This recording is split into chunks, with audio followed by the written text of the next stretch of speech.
नमः सिद्धेभ्यः। ओम नमः सिद्धेभ्यः। ओम नमः सिद्धेभ्यः।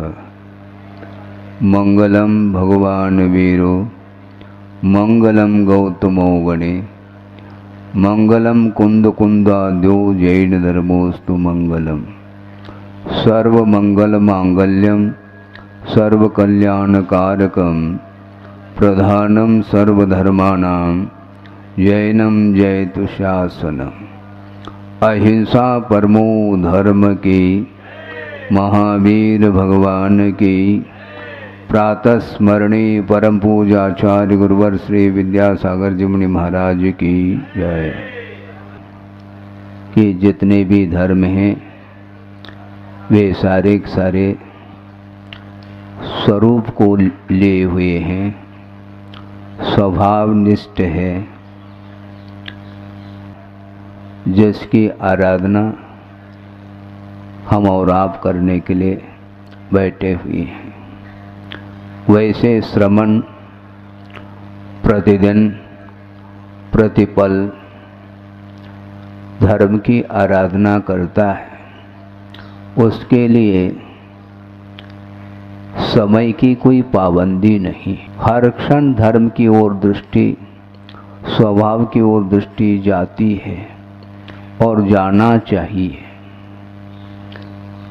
ज्ञान का स्वभाव है जानना और देखना, किंतु जानना और देखना होते हुए भी बीच में स्वभाव को ओझल कराने में ऐसा कोई तत्व है जो व्यवधान उपस्थित करता है।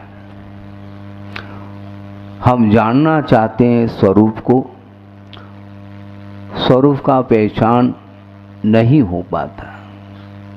जानना तो चाहते हैं किंतु ज्ञान भी अपने पास है, लेकिन बीच में ऐसा कोई व्यवधायक तत्व सामने आता है जिसके कारण स्वभाव की ओर दृष्टि नहीं जा पाती। स्वभाव की ओर दृष्टि क्यों नहीं जा पाती, इसको लेकर के गुरुदेव ने एक प्रसंग सुनाया था प्रवचन के दौरान, उसको आपके सामने रखता हूँ। हालांकि प्रत्येक व्यक्ति उस दृश्य को देखता है, देखते हुए भी उसकी दृष्टि चिंतनात्मक नहीं होती। और आचार्य महाराज गुरुदेव जिनकी दृष्टि प्रत्येक वस्तु को देखते हुए उसके स्वभाव के विषय में वो चिंतन किया करते हैं, और हम और आपकी दृष्टि वहाँ तक पहुँच नहीं पाती। आप प्रतिदिन दीपक जलाते होंगे और उस दीपक का अवलोकन भी आप करते होंगे, किंतु वह आपके लिए उदाहरण नहीं बन पाता जो उनके लिए उदाहरण बन गया है। उनका ये कहना है कि दीपक की लौ यदि स्थिर है तो निश्चित रूप से पर्याप्त मात्रा में प्रकाश मिलेगा और उसमें ऊष्मा भी पर्याप्त मात्रा में मिलती है। किंतु जब वह दीपक की लौ हवा से स्पंदित हो जाती है तो प्रकाश में कमी आती है और उसमें ऊष्मा भी कम होती जाती है। दीपक के ऊपर आपने हाथ रख दी, किंतु यदि वह दीपक की लौ स्थिर नहीं है तो आपका हाथ जल नहीं पाएगा और प्रकाश भी पर्याप्त मात्रा में नहीं मिल पाता। किंतु जब वह दीपक की लौ निस्पंद हो जाती है, उस समय निश्चित रूप से उस लौ में जलाने की क्षमता आ जाती है। उसी प्रकार गुरुदेव का ये कहना है ज्ञान जब तक निष्पन्द नहीं होता तब तक उस ज्ञान में कर्मों को जलाने की क्षमता नहीं आ पाती। कर्मों को दग्ध करने की क्षमता उस ध्यान में है।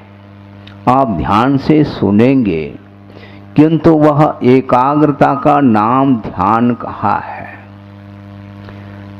और एकाग्रता के बिना ध्यान बनता नहीं। जब तक उपयोग में स्पंदन है, ज्ञान में जब तक स्पंदन है, तो वह ज्ञान माना जाता है। किंतु ज्ञान ही जब निष्पंद दशा का अनुभव करता है, उसी का नाम ध्यान बोला है। ध्यान और कोई वस्तु नहीं है। हमारा ध्यान अन्यत्र चला जा रहा है। हमारा ज्ञान परिस्पंदित है। निष्पंद जो अग्निशिखा है, उसमें ही वस्तु को जलाने की क्षमता आ जाती है। उसी प्रकार ज्ञान जब निष्पंद रहेगा तो कर्मों को जलाने की क्षमता उस ज्ञान के भीतर आती है। इसलिए उस ज्ञान का नाम ही ध्यान ऐसा कहा है। और उस ज्ञान में स्पंदन क्यों है? स्वभाव है क्या? नहीं। किंतु मोह से प्रभावित जब तक वह ज्ञान रहेगा तब तक वह स्पंदित रहेगा। उसमें एकाग्रता नहीं आ पाती। आप यहां पर बैठे हैं, हमारी ओर आपकी दृष्टि है, किंतु आपका मन किधर है इसको मैं नहीं जान सकता। आप यहाँ पर उपस्थित है, मैं मान रहा हूँ, किंतु शरीर उपस्थित है, किंतु आपका उपयोग कहाँ पर टिका हुआ है यह मेरे बुद्धि का विषय नहीं। ध्यान यदि अन्यत्र है तो निश्चित रूप से आप बैठे रहेंगे, किंतु आपको कोई भी विषय समझ में नहीं आएगा। इसलिए एकाग्र हो करके हमें धर्म की आराधना करनी चाहिए। धर्म के बीच में कोई भी आना नहीं चाहिए। धर्म के बीच में कोई भी आ गया तो फिर धर्म साइड में रह जाएगा। और हुआ ऐसा ही है। जानना और देखना आत्मा का स्वभाव होते हुए भी वह पर से आकर्षित क्यों है? आत्मा के अंदर अनंत गुण हैं, किंतु ये ज्ञान गुण की ऐसी विशेषता है कि वह अपने गुणों की ओर दृष्टि नहीं रखते हुए पर की ओर उसकी दृष्टि चली जाती है। किसकी दृष्टि जा रही है? ज्ञान ही चला जाता है। सारे के सारे गुण यथावत विद्यमान हैं, किंतु ज्ञान ही भाग रहा है, ज्ञान ही दौड़ रहा है। आगम में एक बात हमें पढ़ने को मिली है, वह यह है कि एक परमाणु की गति कितनी होती है, इसकी चर्चा भी आगम ग्रंथों में मिलती है।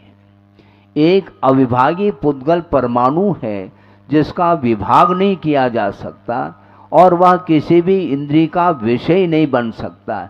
इतना वह सूक्ष्म पौद्गलिक परिणति है। उस पुद्गल द्रव्य की जो इकाई है वह परमाणु है।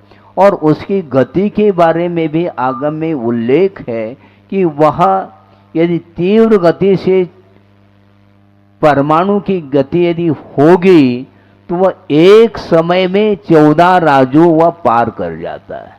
समझ रहे हैं आप? ये श्रद्धान का विषय है। न हम जान पाएंगे न आप जान पाएंगे, किंतु केवली भगवान ने कहा है। एक समय में तीव्र गति से यदि वह गमन करे तो वह 14 राजू को पार कर जाता है। आचार्य कहते हैं इससे भी अधिक गति मन की है। हाँ, सुन रहे हैं आप? इससे भी गति मन की है। आप यहाँ पर बैठे हैं और क्षण मात्र में 3 लोक की यात्रा करके मन आ सकता है। इतनी मन की चंचलता है, वह स्थिर रहता ही नहीं। और को उसको स्थिर रखने के लिए सारा का सारा उपक्रम है। श्रमण लोगों के लिए भी यह बहुत कठिन कार्य हो चुका है। वृषभनाथ भगवान ने साधना की है। हम और कोई भी उदाहरण इसलिए नहीं देना चाहते हैं, उनके सामने और किसी की साधना कोई बड़ी साधना नहीं मानी जाती। वृषभनाथ भगवान युग के आदि में हुए हैं और उन्होंने श्रवण पद को अंगीकार किया और निरंतर साधना में रत रहे और 1000 साल तक उन्होंने तप किया है। आज तप धर्म नहीं है, फिर भी मन की चंचलता की बात है, उसको रोकने की बात कर रहा हूं।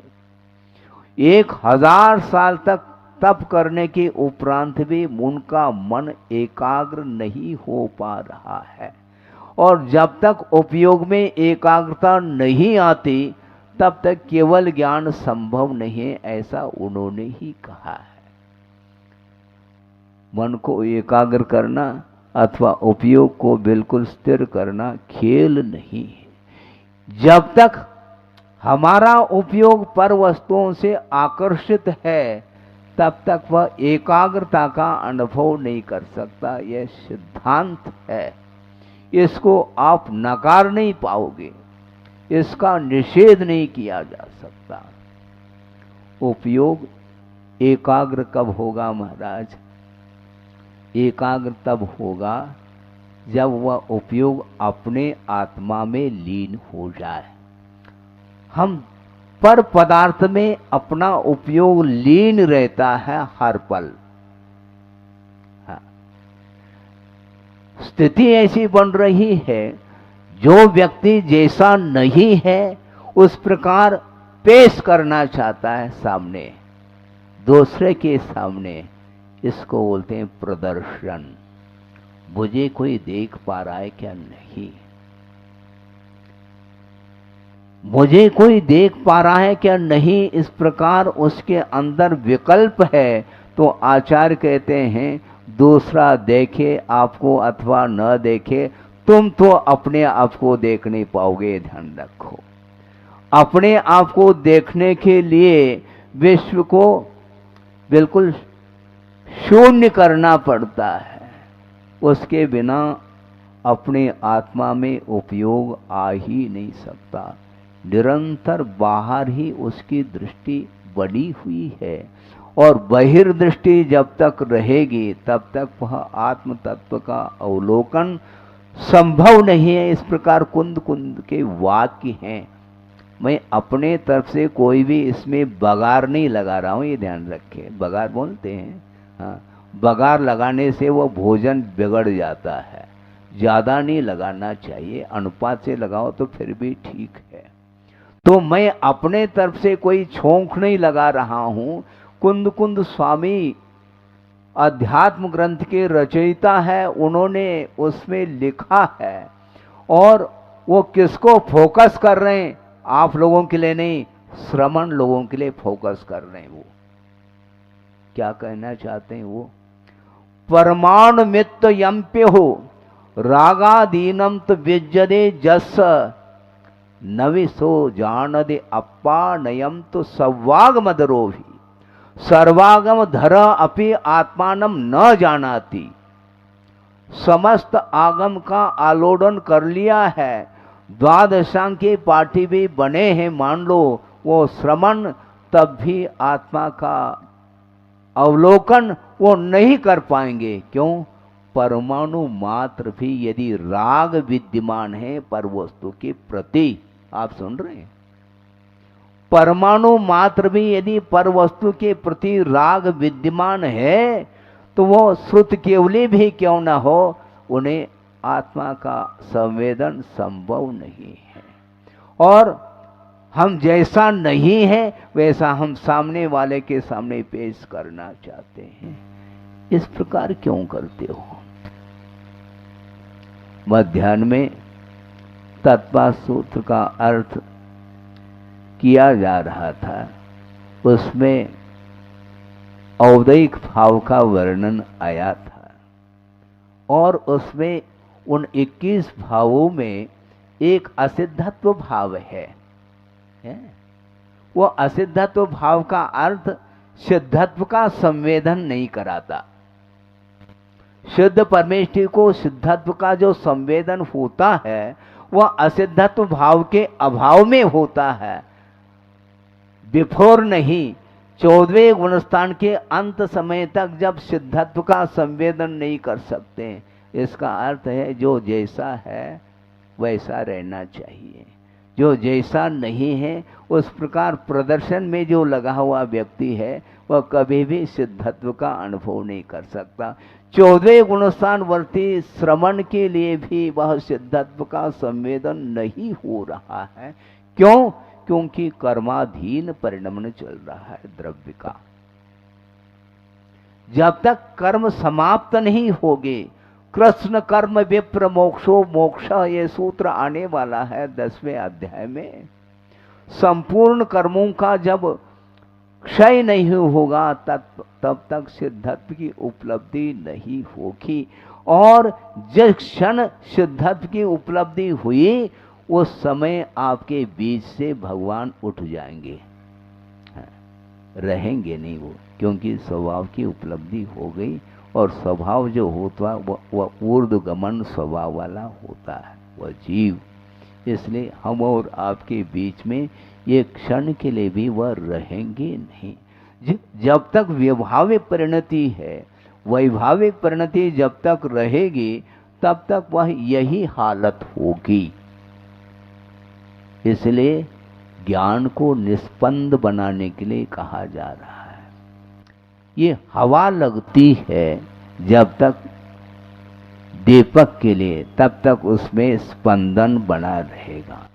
उसी प्रकार ज्ञान में ऋजुता नहीं आ पा रही है, क्योंकि आर्जव धर्म का यह दिन है। ज्ञान में जब तक ऋजुता नहीं आएगी तब तक अपने आत्मा का हम अवलोकन अथवा ज्ञान नहीं हो पाएगा। आत्म तत्व का अपने आप को ऋजु बनाइए, आप सरल बनाओ। सरल बनाना खेल नहीं है, निष्पन्द होना चाहिए। कोलाहल जब तक रहेगा तब तक शांति नहीं, किंतु कुछ लोगों के लिए कोलाहल में ही मन लगता है। हाँ, उस व्यक्ति के लिए कोलाहल डिस्टर्ब नहीं करा रहा है, और जिसको शांति चाहिए उसके लिए वह कोलाहल डिस्टर्ब के लिए कारण होता है। यही भूमिका है, अपनी अपनी भूमिका। इसलिए अपने आत्म तत्व में लीन होने के लिए ज्ञान को निष्पन्द बनाने की आवश्यकता है। निजानंद रसलीन कहा जा रहा है। सकल ज्ञेय ज्ञायक तदपि निजानंद रसलीन, सो जिनेन्द्र जयवंत नित अरिरज रहस्य विहीन कहा है। निजानंद रसलीन है, अपने आप में लीन होना है, शरीर में लीन नहीं होना। किंतु निजानंद, केवली भगवान को जब विश्व का ज्ञान हो गया फिर भी उनका वह ज्ञान अपने आप में स्थिर क्यों है? विश्व को देख रहे हैं किंतु विश्व से प्रभावित नहीं है। वो अपने आत्म तत्व से प्रभावित होने का पुरुषार्थ करिएगा। हम दूसरे से प्रभावित होते हैं।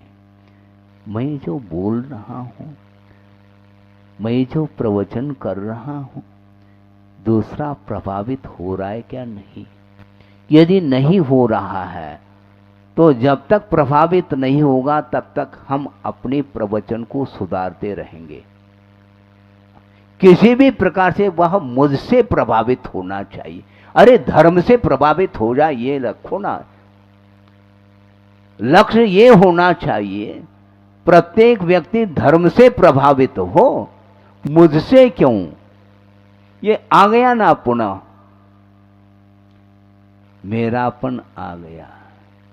मेरा तेरा भाव जब तक ये चलेगा तब तक वह आनंद का अनुभव नहीं कर सकता और उसके अंदर सहजता भी नहीं आ पाएगी। ये भी उतना ही सत्य है, क्योंकि जहां पर प्रदर्शन का भाव जागृत होता है वहां पर वह व्यक्ति असहज होता है, ये ध्यान रखो। और सहज होने की बात कर रहे हैं कुंद कुंद देव। यथा जात जब तक हम नहीं बनेंगे तब तक हम अपने आत्मा का दर्शन नहीं कर पाएंगे। परमाणु मात्र भी यदि पर वस्तु के प्रति आकर्षण है तो वह बाहर ही घूम रहा है, अपने परिधि से बाहर जा रहा है वो, और अपने परिधि के भीतर जिस समय आ जाएगा तो वह विश्व कोई वस्तु नहीं है उनके लिए। आचार्य कहते हैं प्राथमिक अवस्था में पर पदार्थों से बचने का पुरुषार्थ करो। क्यों? तुम्हारा उपयोग प्रभावित हो रहा है अन्य वस्तुओं से। अन्य वस्तुओं से जब तक ज्ञान प्रभावित होता है तब तक उन अन्य वस्तुओं से दूर रहने का पुरुषार्थ करो, ऐसा प्राथमिक भूमिका में कहा गया है। किंतु साधना करते करते करते जब प्रौढ़ता आ जाती है तो कोई भी वस्तु सामने आ जाए उसको आकर्षित नहीं कर सकती वह वस्तु, चाहे वह चेतनात्मक वस्तु हो अथवा अचेतन वस्तु हो, उससे वह उसका ज्ञान प्रभावित नहीं होता। क्यों? इंद्रिय के व्यापार से वो ऊपर उठे हुए होते हैं। पश्चन अपि न पश्यति कहते हैं पूज्यपाद स्वामी। श्रवण देखता हुआ भी नहीं देख रहा है। लगता है कि महाराज की दृष्टि हमारी ओर है, आपकी ओर नहीं, सभा की ओर है। सभा की ओर दृष्टि और पर्टिकुलर किसी एक व्यक्ति की ओर दृष्टि बड़ा अंतर है, क्योंकि सभा सामान्य है और व्यक्ति विशेष हो जाता है। जहां पर विशेषता आ गई तो सामान्य गौण हो जाता है, और विशेष की ओर दृष्टि जब जाती है उस समय अनेक प्रकार के विकल्प सामने आए बिना रह नहीं सकते। ये सारे विकल्प ही हमारे लिए साधना में व्यवधान उपस्थित कर रहे हैं। संसार के लिए कारणभूत जितने भी विकल्प हैं उनसे विराम लेने की आवश्यकता है, उसके बिना संभव नहीं है। श्रुत केवली के लिए कह रहे हैं कुंद कुंद स्वामी, द्वादशांग की पार्टी होने के उपरांत भी उन्हें अपने आत्मा का संवेदन नहीं हो सकता। क्यों? परमाणु मात्र भी यदि राग विद्यमान है, और राग किसके प्रति होता है? पर वस्तु के प्रति राग होता है। अपने आत्म तत्व के प्रति राग यदि हो जाए तो अंतर्मूर्त व राग हो जाए, मान लो, खेल खत्म हो जाएगा, केवल ज्ञान ही उत्पन्न हो जाएगा। गुरुदेव ने एक बार यही बात रखी थी सभा में, और सभा को संबोधित करते उन्होंने एक विषय रखा था, आप सारे वीतरागी हैं। सुन रहे हैं आप? महाराज आप ये क्या कहना चाह रहे हैं? आप जितने भी नीचे बैठे हैं सब वीतरागी हैं। महाराज ये कैसे सिद्ध करेंगे आप? हमें तो सिद्ध करना, आपको थोड़ी करना है। आप सभी वीतरागी हैं, क्योंकि किसी को आत्मा से राग नहीं।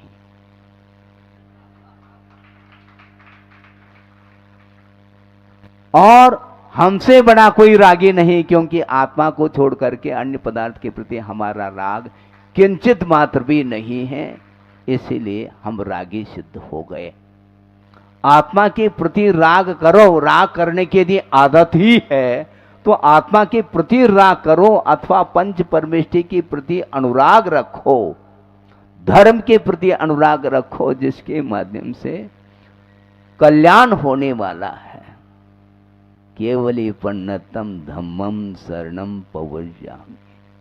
केवली भगवान के द्वारा प्रणीत जो धर्म है उसका मैं शरण लेता हूँ, ऐसा आप भी बोलते हैं। किंतु जिस समय बोलते हैं उस समय बोल रहे हैं, अन्य समय में वह केवली प्रणीत धर्म रहता है क्या नहीं रहता, ये विचारणीय विषय है।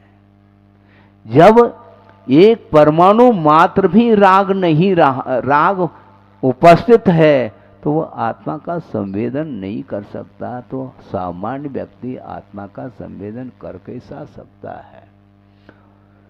गणधर परमेष्टि समो शरण में विराजमान है और 500 धनुष ऊपर प्रभु विराजमान है और उनके चरणों में गणधर परमेष्टि हैं। और गणधर परमेष्टि दिव्य ध्वनि का आलम्बन लेकर के हम और आपके लिए देशना दे रहे हैं। सुन रहे हैं आप? हाँ। और प्रभु की वंदना करने के लिए खड़े हो जाते हैं, प्रभु की स्तुति करने के लिए खड़े हो गए, प्रभु की आराधना करने के लिए खड़े हुए, देशना देने के लिए उनका व्यापार चल रहा है। उस समय कुंद कुंद स्वामी कहते हैं गणधर परमेष्टि भी अपने आत्मा का संवेदन नहीं कर पाएंगे। क्यों? जब तक ये विकल्प है, प्रवृत्ति जब तक है, तब तक ज्ञान में एकाग्रता नहीं आ सकती। ज्ञान में परिस्पंद जो होता है वो दो तरह के विकल्पों के द्वारा होता है। एक वैश्विक विकल्प जो कि संसार के लिए कारण माना जाता है, किंतु एक सत विकल्प वह संसार के लिए कारण नहीं, किंतु मुक्ति तक ले जाने में वह भी बाधक सिद्ध होता। ऐसा कुंद कुंद का कहना। आपके लिए नहीं, नहीं तो तुम पूजा पाठ ही छोड़ना प्रारंभ कर दोगे, ऐसा नहीं। मार्ग में यदि वक्रता है तो वह भी उस कार्य के लिए प्रभावित कर रहा है।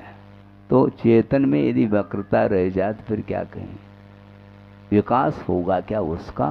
संभव नहीं है। इसलिए आर्य धर्म की आराधना करना चाहो तो निरंतर इतना सरल बनो कि वह गोद में बैठा हुआ जो बालक है उससे भी सरल होने की आवश्यकता है। महाराज, जब बाल्य अवस्था में सरलता रहती है, बाद में कौन सा भूत लगा आता है, वक्रता क्यों आती है मन में? तो आचार्य कहते हैं द्रव्यादि निमित्त वशात कर्मण फल प्राप्ति उदय। द्रव्य क्षेत्रादि के निमित्त को लेकर के कर्म अपना फल देता है, ये ध्यान रखो। एक नवजात शिशु जो गोद में खेल रहा है, उसको किसी भी व्यक्ति के गोद में भेज दो, उसके मन में कोई विकृति नहीं आएगी।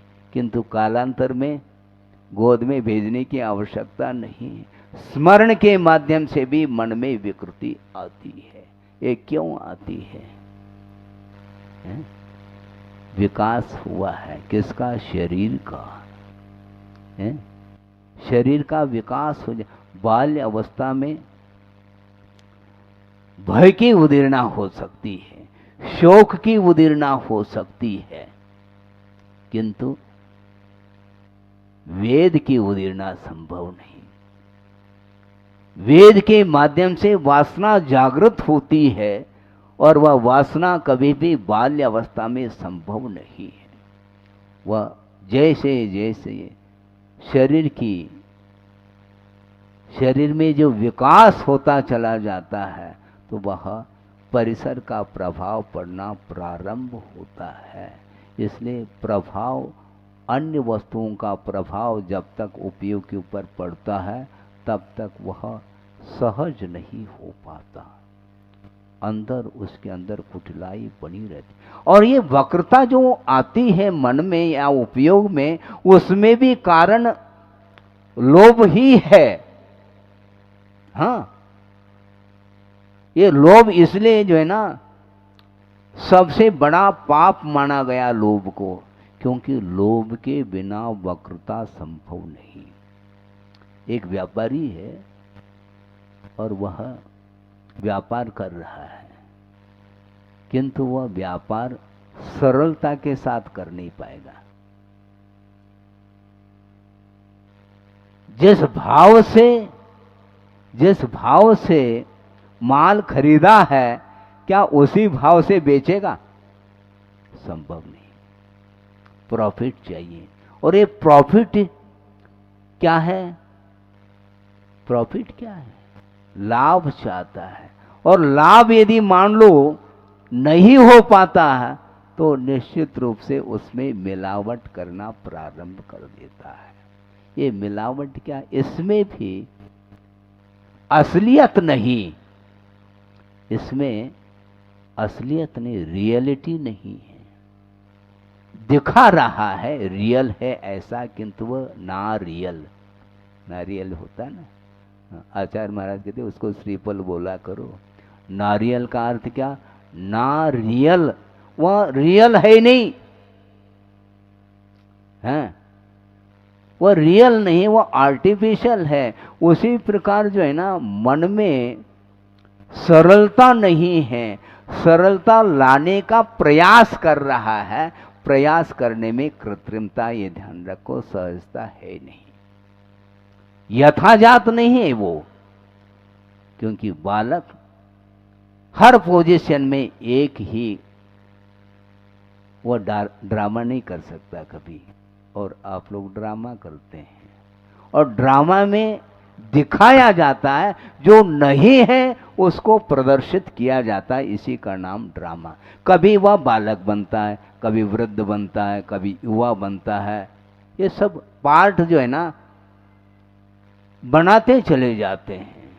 ये सब जो है नाटक बोलते हैं इसी को। इसलिए आचार्य कहते हैं ना अटक पर वस्तु में, पर वस्तु में अटकना नहीं चाहिए। जो अटकेगा वह नाटक ही कर रहा है। हमें नाटक नहीं करना है। क्या करना है? हमें कुछ करना नहीं, अभी तक जो किया है वह नहीं करना, जो अभी तक नहीं किया वह करना है। सबसे सरल धर्म का स्वरूप यही है। गुरुदेव ने यही कहा था, अभी तक जो अच्छा लगा है उसका नाम अधर्म है, जो अभी तक अच्छा नहीं लगा वह धर्म है। यह धर्म का स्वरूप है। आपको क्या अच्छा लग रहा है? बोलो महाराज, आप जो बोल रहे हैं वही अच्छा लगता है, लेकिन समय होने के बाद फिर वही अच्छा लगता है जो पहला लग रहा था। ये होता है। ये क्या कर सकते हैं? संस्कार हैं, अतीत के अनादिकालीन संस्कार होने के कारण इस प्रकार की स्थिति बनती है। इसलिए सरल बनने का पुरुषार्थ हमें कम से कम एक दिन के लिए करें, कोई बाधा नहीं है। आदमी में और पशु में कितना अंतर है, इसको हमें समझना है। आदमी के अंदर छल कपट की जो वृत्ति है वह पशु से भी अधिक है। क्या सुना? आदमी में छल कपट की वृत्ति पशु से भी अधिक है। इसको समझना है। एक रूपक है, आपके सामने रख रहा हूं। घटना तो नहीं घटी है, किंतु इस प्रकार रूपक बनाने वाले कौन होते हैं? आदमी ही बनाता है, पशु नहीं बनाता कभी रूपक। पशु के पास इतनी क्षमता है क्या? है कहाँ उसके पास? उसका दिमाग नहीं चलता, किंतु आदमी का दिमाग चलता है, और दिमाग से वह रूपक भी बना लेता है। दूसरे को आकर्षित करने के लिए संसारी प्राणी क्या क्या नहीं कर सकता, सब कुछ कर सकता है। तो आपके सामने वह विषय रख रहा हूं, एक दृष्टांत के रूप में है कि आदमी से भी, आदमी में जो वक्रता है, छल कपट की जो वृत्ति है, वह पशु से भी अधिक है। इसको देखना है। एक आदमी अपने कार्य करने हेतु जा रहा है, पैदल जा रहा है, और जाते जाते बीच में जंगल आ जाता है, और जंगल में प्रवेश किया, और बाहर निकलना है उसके पहले एक दृश्य देखने को मिला। क्या? एक शेर देखने को मिला। शेर कहते ही भय कर्म की उदीरना होती है। शब्द के माध्यम से भी भय कर्म की उदीरना होती है। हाँ। एक भयानक रूप लेकर के आ रहा है, उसको देखते ही हार्ट फेल हो जाए, इतना उसका क्रूर स्वभाव वाला वह शेर आ रहा है। और अपने मस्ती में आ रहा है, और उसको देखते ही वह व्यक्ति, जो आदमी जा रहा था, वो तुरंत उसके हाथ पैर ठंडे पड़ गए। अब क्या होगा? मृत्यु सामने है, अभी तत्काल हमें पुरुषार्थ करना है, और भाग करके एक वृक्ष के ऊपर चढ़ करके पहुंच रहा है, और जा करके वृक्ष पर देखता है, वहां पर भी एक भयानक दृश्य देखने को मिला। अभी तो सामने चला आ रहा है शेर, और उसके भय से मुक्त होने के लिए वो वृक्ष पर चढ़ा, और वहां पर रीछ देखने को मिला। रीछ जानते हैं आप, भालू जिसको बोलते हैं, वह वृक्ष पर बैठा हुआ। अब क्या करूं?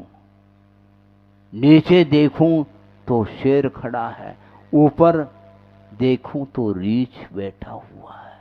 अब क्या करूं?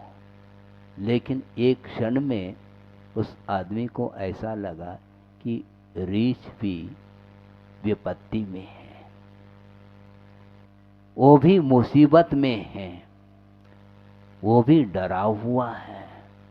इसलिए सोचता है अब ठीक है, आदमी डरता ऐसा लग रहा था, ये भी डरा हुआ पड़ा हुआ है यहाँ पर। और वह सोचता है अब ठीक है, अब रीछ मुझे खाएगा तो नहीं, क्योंकि वह स्वयं डरा हुआ है। जो डरपोक होता है वह दूसरे को खाता नहीं, ये ध्यान रखें। जो डरपोक होता है दूसरे को खाता नहीं, हाँ, डराने के अपेक्षा से इस प्रकार वह विकराल रूप ले सकता है, किंतु उससे बढ़कर के और कोई भी भयभीत प्राणी नहीं है। और वृक्ष पर चढ़ करके देखा तो रीछ बैठा हुआ है। अब होता क्या है, जब रीछ भी भयभीत है तो दोनों में संवाद हो जाता है। देखो ऐसा करो कि रात किसी भी प्रकार से व्यतीत करना है, क्योंकि नीचे शेर बैठा हुआ है और उससे दोनों भयभीत हैं, रीछ भी भयभीत है और आदमी भी भयभीत है, दोनों भयभीत है। भयमुक्त दोनों में से कोई भी नहीं है। और दोनों में विचार बनता है कि धीरे धीरे जो है ना, अंधेरा छा रहा है, रात घिर रही है, तो किसी भी प्रकार से शांति के साथ अपने को रात व्यतीत करना है। किंतु रात भर जागना तो संभव नहीं है, इसलिए एक दूसरे की रक्षा की अपेक्षा से थोड़े थोड़े देर के लिए दोनों सो जाएं तो ज़्यादा अच्छा है। और दोनों में विचार विमर्श हो जाता है, और रीछ कहता मैं पहला सो जाता हूँ और तुम मेरी रक्षा करते रहो। अच्छी बात है।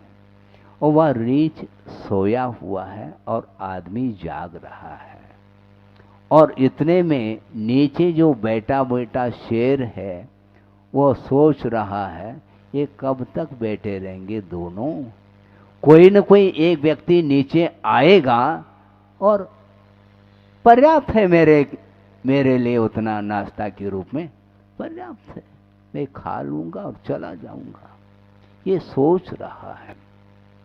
किंतु नीचे उतरने की बात नहीं है। इतने में वो शेर क्या बोलता है आदमी के लिए, देखो मुझे भूख लगी है, ये ध्यान रखो, और भूख मिटाने के लिए दोनों में से किसी का भी मैं भक्षण कर सकता हूँ, इसलिए ऐसा कर लो कि रीछ सोया हुआ है, धीरे से उसको नीचे धक्का दे दो तो रीछ नीचे आ जाएगा, तो उसका भक्षण करके मैं लौट जाऊंगा और तुम्हारी रक्षा होगी। अब आदमी के अंदर क्या आ गया? आ गया। अब इसीलिए तो कहा था कि आदमी और पशु में बड़ा अंतर है। विचार क्या किया था, एक दूसरे की रक्षा की बात करी थी एक क्षण पूर्व में, किंतु वह बात करी थी, अमल नहीं करी। अमल करने का अवसर है, किंतु दूसरे क्षण में उस आदमी के अंदर ये लोभ आ जाता है। ठीक ही तो कह रहा है शेर, धक्का दे दो तो लुढ़क जाएगा, तो मेरी रक्षा होगी। इसलिए वह जैसे ही वह आदमी उस रीछ को धक्का लगाने के लिए हाथ उठाता है, त्यों ही रीछ की नींद खुल जाती है। सुन रहे क्या नहीं? क्या सो रहे हैं? हाँ हो, जिसको भय नहीं वह नींद लेता है, ध्यान रखो। क्यों? आपको यहाँ पर शेर तो आ ही नहीं रहा, इसलिए पूछ रहा हूं कि आपको नींद तो नहीं आ रही। और जैसे ही उस आदमी ने रीछ को धक्का देने के लिए हाथ उठाया, नींद खुल जाती रीछ की, और रीछ समझ लेता है कि मेरे साथ धोखा दिया जा रहा है। हाँ, कोई बात नहीं। फिर भी रीछ ने कुछ नहीं कहा उस आदमी को। हाँ, अब नींद मेरी पूरी हो गई है और तुम्हारा नंबर है, तुम सो जाओ। अब आदमी को विश्वास नहीं हो रहा है उस रीछ के प्रति। क्यों? जिसके साथ जिसने धोखा दिया है उसके प्रति अब उसका विश्वास उड़ जाता है। फिर पंचम पृथ्वी के नीचे 2 पृथ्वी और है महाराज, कौन जाएंगे? है मनुष्य जाता है। लेकिन ये ध्यान रखो, स्त्री कभी भी, महिला कभी भी सप्तम पृथ्वी उतर नहीं सकती। ये ध्यान रखो, इतनी क्रूरता उसके अंदर नहीं आ सकती, किंतु व्याघ्र से अधिक तो है, क्योंकि छठी पृथ्वी जा रही है और व्याघ्र पंचम पृथ्वी जा रहा है। ये ध्यान रखना है। क्या? हाँ, शेर पे सवार है। हाँ, सवार शेर है, बिल्कुल। महिला छठे पृथ्वी तक जाती है, किंतु सप्तम पृथ्वी कौन जाता है? जो मूंछ पर ताव लेता है वह सप्तम पृथ्वी उतरता है। ये ध्यान रखो। ताली बजा रहे आप लोग, मजा आ रहा है, क्या समझ रहे हो? सप्तम पृथ्वी का फाटक यदि खोलता है तो वह कर्म भूमि का मनुष्य जो पुरुष है वही खोलता है। लेकिन ये ध्यान रखो, ऋजुता के क्षेत्र में यदि आगे आता है तो वही पुरुष ही आता है और वही मोक्ष का पात्र माना जाता है। ये ध्यान रखो, मुक्ति भी वही पाता है और सप्तम पृथ्वी को भी वही प्राप्त करता है। दोनों छोर को छू रहा है आसानी के साथ। वक्रता की चरम सीमा उस पुरुष के अंदर है और ऋजुता की चरम सीमा भी उसी पुरुष के अंदर है। इसलिए हमें सरल बनने का प्रयास करना चाहिए। बकवृत्तिम समालंब्य, एक श्लोक दे रहा हूं। बकवृत्तिम समालंब्य वंचकई वंचितम जगत, कौटिल्य कुशलई पाप प्रसन्नई कश्मलाशयई कहा। क्या इसका अर्थ होता है महाराज?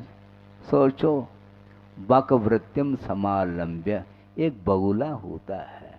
हाँ, उसको आप जानते हैं, सफेद होता है, सफेद झक, जिसको शुक्लेशा बोल सकते हैं, किंतु शुक्लेशा उसके अंदर नहीं। वर्ण से वह सफेद है किंतु उसके अंदर सफेदी नहीं। हाँ, बकवृत्तिम समान बगुला जो है वह नदी के किनारे एक टांग पर खड़ा हुआ है। हाँ, ध्यान मग्न है, किंतु वह ध्यान मग्न नहीं है। ध्यान रखो, यदि ध्यान मग्न है तो वह आर ध्यान में मग्न है, रौद्र ध्यान में मग्न है। ये ध्यान रखना, धर्म ध्यान उसकी वश की बात नहीं है। उसी प्रकार संसारी प्राणी बकवृत्ति का आलम्बन लेकर के पूरे जगत को ठग रहा है, ऐसा इस श्लोक में कहा है। वंचितम वंचितई वंचकैर जगत, ऐसा जो ठग है वह जगत को ठग रहा है, उससे बचिए आप। हाँ, जो ठगवृत्ति अपना लेता है, जो दूसरे को ठग रहा है, वंचना, ये ठीक नहीं। तीन लोग को ठगने के लिए वह उद्यमशील है। और कौटिल्य कुशल कहा, किसमें कुशलता है? कुटिलता में कुशलता आई है। अब सोचो विचार करो, सरलता में कुशलता हो तो फिर भी है, वह धन्यवाद का पात्र है, किंतु कुटिलता में जिसकी कुशलता आ गई है उससे पहले बचिए आप, नहीं है तो उस चपेट में आ गए तो निश्चित रूप से हमें पाताल जाना पड़ेगा, पक्की बात है। पाप प्रसन्न ऐसा का, पाप कार्य में हमेशा जो प्रसन्नता का अनुभव करता है उससे बचिए आप, और जो पाप कार्यों से कोसों दूर रहता है उसका आलिंगन करिए आप, गले मिलिए आप। हाँ, क्योंकि धर्म की आराधना करने वाला व्यक्ति स्वयं भी अपने आप को ऊपर उठाता है, अपना आत्म कल्याण करता है, और उसके चरणों में जो भी व्यक्ति आ जाए उसका भी कल्याण हुए बिना रह नहीं सकता। इसको बोलते हैं बक वृत्तिम समालंब्य वंचिकै वंचितम जगत, कश्मलाशयी, ऐसा भी एक विशेषण दिया, जिसका आशय अर्थात चित्त हमेशा कलुषता से परिपूर्ण है, निर्मल परिणाम जिसके अंदर नहीं है, उस व्यक्ति से कोसों दूर रहना चाहिए। क्योंकि ये वक्रता भी जो आती है वह पर वस्तु के साथ संबंध रखने से वक्रता आती है। व्यक्ति क्रोध के माध्यम से पर वस्तु के ऊपर अधिकार जमाने का प्रयास करता है, किंतु सामने वाला व्यक्ति यदि मान लो बलवान है तो वह सोचता है कि अब क्रोध नहीं करना, अब षड्यंत्र के माध्यम से उसको अपने अंडर में करना है। दूसरे के ऊपर अधिकार जमाने का भाव यदि आता है और वो क्रोध के माध्यम से नहीं कर पाता है तो उस कार्य को मायाचारी के माध्यम से कर लेता है, षड्यंत्र के माध्यम से वह सामने को इस प्रकार पेश करता है अपने आप को कि वह सामने वाला व्यक्ति समर्पित हो जाए, इसमें कुटिलता है। इस प्रकार भी विनम्रता का प्रदर्शन कर सकता है, ये ध्यान रखो, किंतु उसके अंदर विनम्रता नहीं, कुटिलता है। हां, आपकी प्रशंसा जरूरत से ज्यादा आपको इनवाइट कर सकता है वो प्रशंसा के लिए, किंतु भूल करके भी उस प्रशंसा से प्रभावित नहीं होना। हाँ, बहुत कठिन काम है, क्योंकि प्रशंसा क्यों कर रहा है, उसमें कुछ न कुछ दाल में काला है, उसके बिना वह प्रशंसा कर नहीं सकता। वो धारयन्त्यमृतम वाची हृदय हालाहलम विषम कहा, वचनों में अमृत झर रहा है, किंतु हृदय में हालाहल विष है। हृदय में, जिसके हृदय में विष भरा हुआ है, उसके मीठे मीठे वचनों से हमारा कल्याण नहीं होने वाला। हाँ, वचनों में मिठास हमें कोई आवश्यकता नहीं। गुरु के द्वारा डांट खाना मैं पसंद करता हूं, 1000 बार मुझे गुरु डांटे मुझे मंजूर है, किंतु अज्ञानी के द्वारा मुझे प्रशंसा प्राप्त करना पसंद नहीं है। काय की प्रशंसा, किसकी प्रशंसा? धर्म की प्रशंसा होनी चाहिए, धर्म का जय जयकार होना चाहिए, और कोई जय जयकार करता है तो उस जय जयकार को सुन करके जो फूल जाता है वह धर्मात्मा नहीं माना जाता, ये ध्यान रखिए आप। इसलिए बहुत कुछ हम कह गए, किंतु आगम के बाहर हमने नहीं कहा, पहले ही कहा था, हम बिल्कुल बगार नहीं लगा रहे हैं, ये ध्यान रखो। जो आगम में लिखा है, जो कहा है, 100% यथार्थ तत्व का प्रतिपादन करने के लिए गुरु की आज्ञा है और आगम की आज्ञा है। निर्भीक होकर के उपदेश देना चाहिए, किंतु निरीहता के साथ उपदेश देना चाहिए। निरीहता, निर्भीक वक्ता तो मिल सकते हैं कदम कदम पर, किंतु निरीह वक्ता बहुत कठिन है। हाँ, निरीह होना चाहिए, लोभ नहीं आना चाहिए। हमें अधर्म से बचना है। अनंत काल व्यतीत हुआ, वक्रता के साथ व्यतीत किया है, अभी भी वक्रता उसको अच्छी लगती है। इन्हें पाप अच्छा लगता है संसारी प्राणी को। पुण्य करना तो चाहता है, किंतु साथ किसका देता है? पाप का। पुण्य करना चाहता है, किंतु पुण्य का साथ नहीं देता, पाप का साथ देता है और प्रतीक्षा करता है पुण्य अर्जित हो जाए। ये संभव नहीं है, क्योंकि कारण सदृशम कार्यम कहा। जैसा कारण होगा वैसा ही कार्य होता है। आप बबूल का पेड़ बो, बबूल का बीज बो और आम लग जाए तो भूल जाओ आप। कहीं भी चाहे देश चले जाओ, विदेश चले जाओ, संभव नहीं है। इसलिए जो पाप का बीज बो रहा है उसके पास जाने से आपको सावधान रहना चाहिए। इसलिए पंच परमेष्टि की आराधना करो। मुझे कोई आवश्यकता नहीं, मैं अकेला हूँ और अकेला रहूँगा, अकेला ही जाना है। इसलिए भयभीत होने की कोई आवश्यकता नहीं, किंतु वक्रता की पूजा करते आए हैं अभी तक।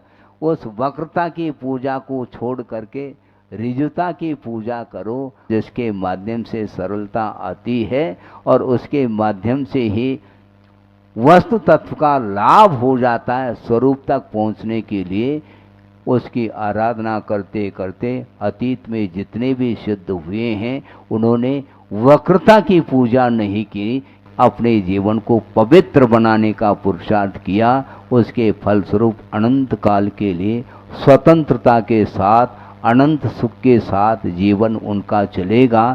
शरीर आश्रित जीवन नहीं। जब तक शरीराश्रित जीवन है तब तक परतंत्रता रहती है, स्वाधीनता का अनुभव नहीं हो पाता। इसलिए स्वाधीनता का अनुभव करना चाहो तो एकमात्र धर्म ही हमारे लिए शरणभूत हैं। इस प्रकार ये आपके सामने संक्षेप में व्याख्यान हुआ है, क्योंकि इसका व्याख्यान करने के लिए बैठ जाए तो गणधर परमेष्टि भी अक्षम शुद्ध होते हैं। इतना विराट रूप है, धर्म का स्वरूप है, वहाँ तक पहुँचना है हमें। ज़्यादा नहीं बोलते हुए इतना ही भाव रखता हूँ, क्योंकि जब तक भीतर पवित्र भाव नहीं आएंगे, भावों में जब तक उज्ज्वलता नहीं आएगी, तब तक यह ड्रामा ही चलता चला जाएगा। इससे हमें दूसरे को प्रभावित नहीं करना, किंतु धर्म से जो प्रभावित हो रहा है उसको देख करके प्रसन्नता का अनुभव हमें होता है। और आपके सामने एक व्यक्ति को खड़ा किया था आप लोगों ने, और मुझे भी वो चाह नहीं रहे थे, किंतु हमने कहा नहीं चाहने से काम थोड़ी चलने वाला है। क्योंकि धर्म की आराधना करने वाला जो व्यक्ति होता है उसकी प्रशंसा मुक्त कंठ से करने के लिए आगम की आज्ञा है, और श्रमण भी श्रावक की प्रशंसा कर सकता और करना चाहिए। क्यों नहीं करते हैं? तो धर्म की आसाधना होगी। ये तो श्रावक है, मैं तो श्रमण हूं। होश हवास होकर के बोलो, श्रावक है, किंतु श्रावक ही श्रमण बनेगा ना। हाँ, श्रावक ही तो श्रमण बनेगा, क्योंकि श्रावक धर्म भी एक धर्म का ही अंग है। श्रावक हो, अविरति हो, किंतु सम्यक दृष्टि है तो उसकी भी प्रशंसा की जाती है। वात्सल्य भाव जो रखा जाता है वह किसके प्रति? धर्मात्मा के प्रति वात्सल्य भाव रखने के लिए कहा है। तो श्रावक भी क्यों ना हो, उसके अंदर भी धर्म है, धर्म का पक्ष लिया है?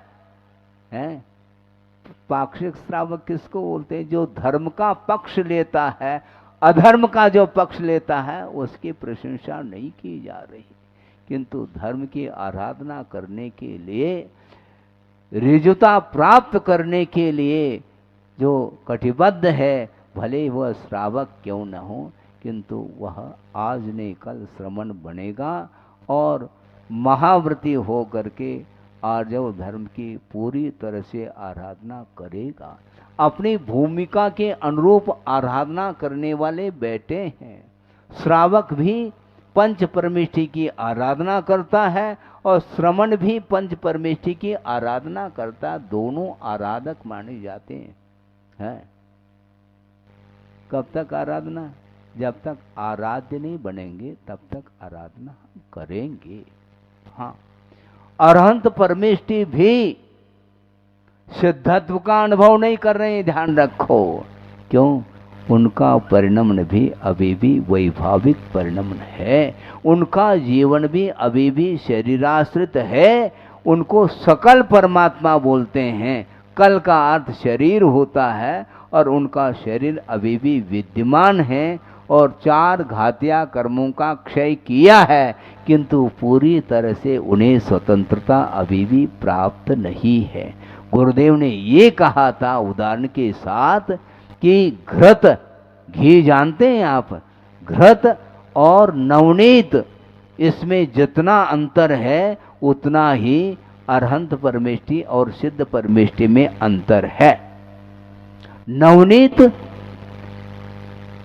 उसमें अभी भी जलांश है। नवनीत की आरती उतारी जा सकती है, उतारते हैं आप? नवनीत बाती बना लो और नवनीत ले लो, आरती में रखो और बाती बना करके उसको जला दो, प्रकाश मिलेगा। क्यों? नवनीत है महाराज। हाँ, खाने में भी अच्छा लगता है, लेकिन उससे प्रकाश नहीं मिलता है, ध्यान रखो। इसलिए अरहंत परमेष्ठी नवनीत की भांति है, किंतु सिद्ध परमेष्ठी घृत के समान है। इसलिए स्वाभाविक जो परिणति है वह घृत की परिणति मानी जाती है। नवनीत अभी भी, हालांकि घृत और नवनीत के बीच में ज़्यादा अंतर नहीं, निकटवर्ती वह पर्याय मानी जाती है, किंतु नवनीत जब तक रहेगा तब तक वह गंध नहीं आएगी उसमें से। है? घी में से गंध आती है क्या? नवनीत में से? हाँ, नवनीत में से गंध नहीं आती, क्योंकि उसमें से अभी भी छाछ की गंध आती है। नवनीत का गंध ले लो, उसमें भी छाछ की गंध आती कि नहीं? आती है, किंतु घृत में से सुगंधी फूटती है। हाँ, और घृत की आरती उतारते हैं तो वह आरती जलती है तो प्रकाश भी मिलता है। और यदि वह घृत तरल है तो उसमें आप देखेंगे तो आपका मुख भी देखने को मिलेगा। घृत में है, बिल्कुल तरल है, उसमें आप अपने मुख का दर्शन कर सकते हैं, किंतु नवनीत में दर्शन नहीं हो सकता, क्योंकि नवनीत का गुण, नवनीत के गुणधर्म अलग है और घृत के गुणधर्म अलग है। इसलिए सिद्ध परमेष्ठी घृत के समान है और अरहंत परमेष्ठी नवनीत के समान है, ऐसा कहा। जब अरहंत परमेष्ठी भी अभी स्वतंत्र नहीं हो पाए शरीर से, 4 घातिया कर्मों को उन्होंने समाप्त कर लिया, उस अपेक्षा से तो उन्हें स्वतंत्रता प्राप्त है, किंतु जब तक आयु कर्म शेष रहेगा तब तक उन्हें निर्वाण का लाभ नहीं होगा। और जिस समय आयु कर्म का अभाव हो जाएगा और शेष अघात्या कर्मों का भी अभाव होगा, उस समय उन्हें सिद्धत्व का लाभ होगा। इसलिए आराधना करने का उद्देश्य एकमात्र हमें मोक्ष प्राप्त करना है। अहिंसा परमो धर्म की जय।